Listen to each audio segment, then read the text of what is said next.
بسم اللہ الرحمن الرحیم۔ اللہ تعالیٰ کو اوپر والا کہنا۔ پیارے ناظرین، آج کی اس ویڈیو میں ہم آپ کو بتائیں گے کہ اللہ تعالیٰ کو اوپر والا کہنا کیسا ہے۔ کچھ لوگ اللہ تعالیٰ کا نام لینے کی بجائے اس کو اوپر والا بولتے ہیں۔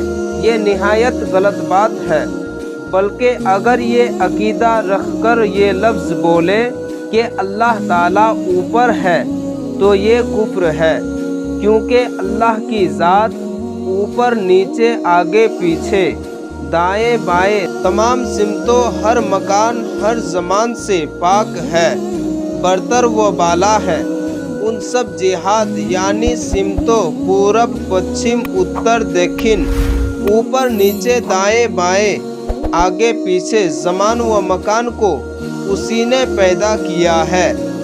تو اللہ تعالیٰ کے لیے یہ نہیں بولا جا سکتا کہ وہ اوپر ہے یا نیچے ہے، پورب میں ہے یا پچھم میں ہے، کیونکہ جب اس نے ان چیزوں کو پیدا نہیں کیا تھا وہ تب بھی تھا، کہاں تھا اور کیا تھا، اس کی حقیقت اس کے علاوہ کوئی نہیں جانتا۔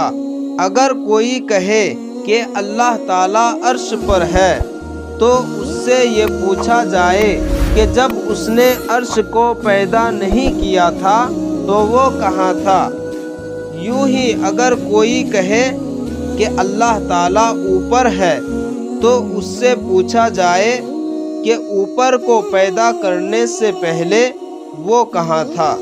ہاں، اگر کوئی شخص اللہ تعالیٰ کو اوپر والا اس خیال سے کہے کہ وہ سب سے بلند و بالا ہے اور اس کا مرتبہ سب سے اوپر ہے تو یہ کفر نہیں ہے، لیکن پھر بھی اللہ تعالیٰ کے لیے ایسے الفاظ بولنا صحیح نہیں جن سے کفر کا شبہ ہو، اور اللہ تعالیٰ کو اوپر والا کہنا بہرحال منع ہے، جس سے بچنا ضروری ہے۔ پیارے ناظرین، ویڈیو پسند آئے تو لائک کریں اور چینل کو سبسکرائب کریں تاکہ اسی طرح ویڈیو سب سے پہلے آپ تک پہنچ سکے۔